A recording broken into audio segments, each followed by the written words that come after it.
Hello. Welcome to my first of many episodes tied to my blog, near and dear to my heart. So today I'll be having an extended conversation stemming from the first blog post, I Care But My Purse Hurts. The link to the blog will be in the description box below. Please make sure to check it out.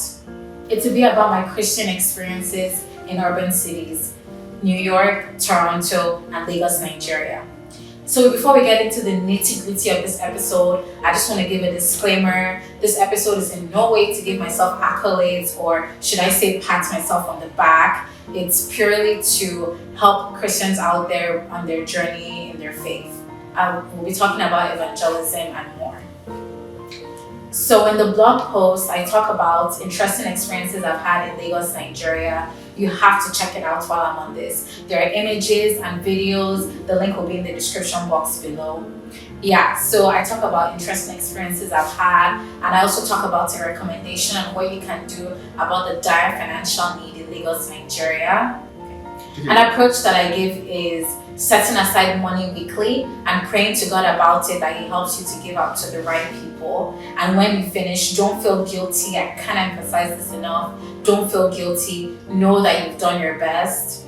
And you also have things that you create to share about the faith. And you'll give these out with the money. And when the money finishes, without. So you'll have that as well. That could be lollipops with the notes, which is something I did in the past, inspired by the Holy Spirit. I had a printout on lollipops. There was a note about Jesus on the front and YouTube channels to help at the back, and I gave them out on a busy street in Toronto. So you just use your imagination, really. You can ask the Holy Spirit for inspiration specifically, or with using your imagination, we all know the Holy Spirit works through that as well. Now, my honorable videographer is gonna ask me some questions. Let's go. What are some ways you've shown up as a believer to the community in the past? In New York, I would share about Jesus all the time, especially on the subways. One time I was on the way to a graduation celebration, and I kind of had like social anxiety, and the person in front of me was playing music, and I was like, oh, I like your music. And that started up a conversation, and we got to talking about God, and he just had some hang-ups because of things he had been through in the past, like with his dad dying. And I just told him to talk to God and just encouraged him to speak to God really about everything.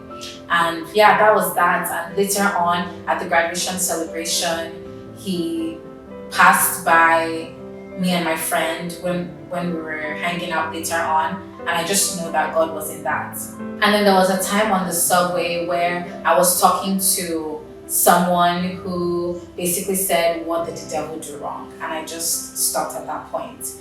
But and then another time there was a man and his employee that came back from work. I had a really good day at work, and I talked to them on the subway about Jesus. They just looked weighed down with everything, so I spoke to them about Jesus. And there was another time where there was a man shoplifting, and as I was on my way somewhere, after he just shoplifted from the store, he came out and I passed by him, and I just talked to him about Jesus. And he was just so hung up on things from his past and feeling like certain people hated him, like his sister. And I talked to him about stopping things like drinking and other things and just drawing close to God. One time I spoke to a classmate of mine about Jesus. She came to class late and she looked in distress. And so after class, I pulled her to the side and I spoke to her about Jesus and coming to church, which she agreed.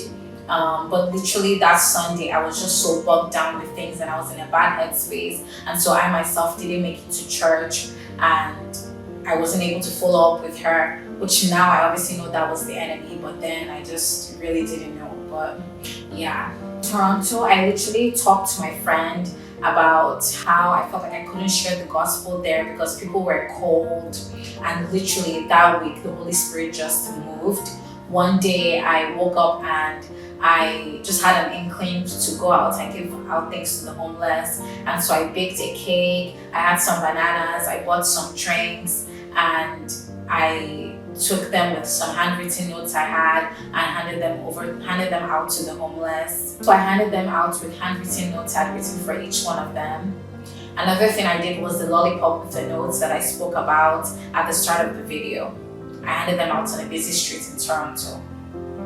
In Lagos, Nigeria, I had some of the lollipop with the notes left, and so I gave them to people I was close to, gave them to business partners, and I've also given out things to kids in the street, in traffic. And one time at a restaurant, I met up with a security personnel who said she hadn't attended church because of not having money for transportation, and I gave her some money as well. How do you feel like all these things benefited the community? So I feel like they benefited the community because I was talking about Jesus, I was sharing the good news, and I was also being the hands and feet of Jesus. How was the Holy Spirit with you in all that? So in New York, I didn't really know about the Holy Spirit like I did later on, but I know now that it was the Holy Spirit that was with me, that was tied to the zeal I had about sharing the gospel, and also in the people that I approach and the ability to approach them. I know it was the Holy Spirit that was there with me when I communicated with that man who had just shoplifted, because that was such a unique thing, but I was able to communicate with him about Jesus in that scenario. I know the Holy Spirit was there when he would tell me not to to stop, or when I would feel to stop going, when that guy, for example, on the subway mentioned about what did the devil do wrong. And I know the Holy Spirit was in that moment with the guy that I spoke to on the way to the graduation celebration, because he went to the same location as me, and he ended up passing by in front of my friend and I while we were doing something. So I just know that the Holy Spirit was in that. In Toronto, the Holy Spirit gave me ideas, and with the lollipop with the notes, I had woken up one night from an attack in the form of a bad dream, and the Holy Spirit just put in my mind to do the lollipop with the notes right after that. And I literally wrote down the notes that accompanied the lollipops in that moment. The Holy Spirit was also with me in giving out the lollipops. One time when I came back from giving it out, one of the many trips that I had done, I was just feeling like maybe what I was doing meaningful? Was it having impact? And the Holy Spirit put the verse on my mind: do not be weary in good doing, for in due season you shall reap if you faint not. In Lagos, Nigeria, the Holy Spirit was with me in giving out things.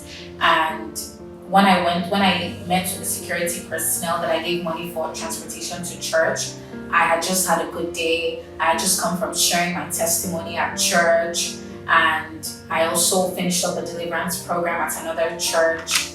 And then I went to the restaurant. The lady who was serving the food and the security personnel were talking, and I just felt like talking to them about church and sharing about Jesus, but I shied away. And later on, as I was paying for my food, I talked to the person who served the food about if she went to church, and she said that she couldn't because of work, and I just left it at that. But as I was leaving, I heard someone shout out Christian, and you may say I'm overanalyzing, but I just felt like that was God telling me I was really being a Christian. Not just because of what happened prior, but because of what had been happening prior in my life. When I was leaving, I then asked the security personnel about if she had gone to church, and when she said she hadn't because of money for transportation, I then gave her the money for transportation. So what do you want people to learn from all this? I want people to know that God, Jesus, and the Holy Spirit are real. I also want people to know that they can be strong believers in their community. They can be a positive influence in their community, even if their purse hurts like mine does right now. This could literally be smiling at someone at the bus stop, and don't discount efforts like praying for souls. And I would like to encourage you all with the verse that the Holy Spirit gave me, Galatians 6 verse 9. And let us not be weary in good doing, for in due season we shall reap if we faint not. So please leave your comments below of something you've done in the past, or something you want to do, or any ideas that you have really, so that we can encourage each other and also be inspired by each other as well. That's the end of today's episode. Thanks for tuning in. The next blog will be on the supernatural natural, and I'll be doing a video tied to that as well. So please if you liked this video, give it a thumbs up, subscribe, share. Don't forget to leave your comments below, and the link to the blog will be in the description box below, so please check out the blog. Bye!